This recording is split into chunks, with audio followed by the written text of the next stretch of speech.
തൃശൂർ പൂരം ആർത്തിയോടെ കാണാൻ ചെന്ന് കൂട്ടുവന്ന കാലം തിരക്കിൽ കൈവിട്ടുപോയി കുറവൻ പോയി കൂട്ടിലിട്ട കിളിയും പോയി ഇനി എങ്ങനെ ഞാൻ കൈനോക്കി പറയും അതിനാലൊരു കഥ പറയാം. വള്ളി മനോഹരലോല പള്ളി മൈലേറും വേല കള്ളത്തരം കൂടാതെ ഉള്ളിൽ വീഴന്നനുകൂലം ചന്തമോടൊഴുകും യമുനയിലൊരു താമരയിലയിൽ നിഴിയഞ്ചുന്നൊരു ശങ്കം ഒഴുകി വരുന്നയ്യ കയ്യിലെടുത്തു ദക്ഷൻ എന്നത്ഭുതം ഓമനയാം പെൺമണിയാൽ തീർന്നു ശൃംഗം സതി എന്ന് പേരിട്ടു വളർത്തി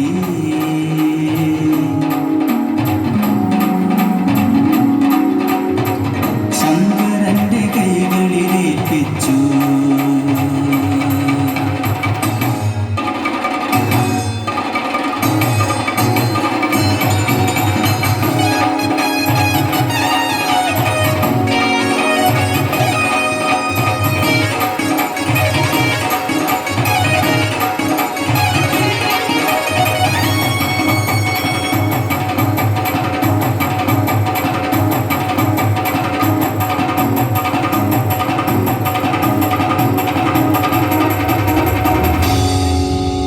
പിന്നെപ്പോഴോ ദക്ഷന് ശിവനോട് വൈരമായി.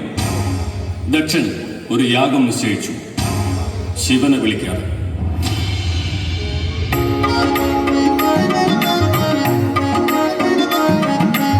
പ്രാണനാഥ ശംഭോ ശങ്കര യാഗത്തിന് പോകണ്ടേ, അച്ഛന്റെ യാഗമല്ലേ അറിയിക്കാനെന്തുള്ളൂ.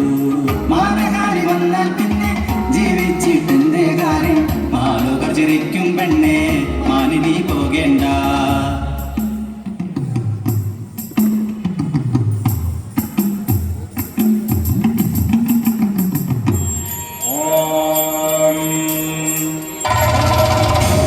ഇങ്ങനെയൊരു മകളെയില്ല, ഇവളെന്റെ മകളെയല്ല. ദക്ഷന്റെ യന്ത്രശാലയിൽ ഈ പെണ്ണിനെന്തേ കാര്യം, ഇതൊന്നും മുഴുവൻ കിട്ടിയ പെണ്ണല്ലേ നീ പെണ്ണെ. ഉണ്ണാൻ വഴിയില്ല നോട്ടുപുര തേടി വന്നു.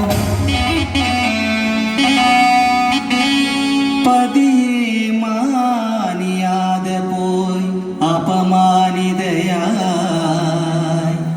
അഗ്നിയിൽ ദേഹത്യാഗം ചെയ്തു ദാക്ഷായണി.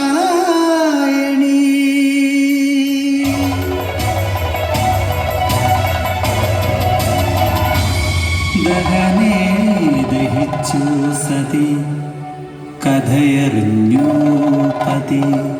സംഹാരകാലരൂപം പൂണ്ടു പശുപതി.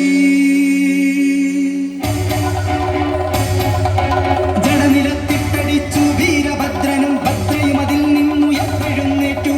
ആയുധം നാനാവിധം കയ്യിലേന്തി യാഗശാലയിലേക്ക് അവർ പുറപ്പെട്ടു.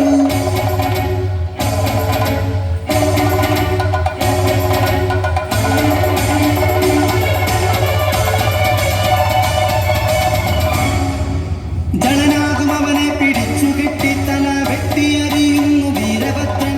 രക്തം കുടിക്കുന്നു ഭദ്രകാളി, അഗ്നിയിൽ കത്തിയെരിഞ്ഞിടുന്നു ശിരം. ഇനിയല്ലേ കഥ കഥയാവുന്നേ. ചത്തൊരാട്ടിൻ തലയറുത്തെടുത്തു, ദക്ഷന്റെ ഉടലൊടതും ചേർത്തു വച്ചു. ഭഗവാനെ നിന്ദിച്ച വമ്പുള്ള ദക്ഷൻ ഭഗവാനെ വന്ദിച്ചു കാലം കഴിച്ചു. മുടിയോടെ ഇരിക്കണേ, അതുപോലെ ജപിക്കണേ, ആര് കണ്ടാലും ചിരിക്കണ നമ്മുടെ പ്രജാപതി. ആട്ടിൻതല വെച്ചു നടക്കണ ജനപ്രഭുക്കന്മാർ ആളുകൂടുന്നിടത്തിൽ അനവധിയുണ്ട്. കണ്ടോ കണ്ടോ വല്ലതുണ്ട് കിട്ടിയാൽ തീർത്തിട്ട്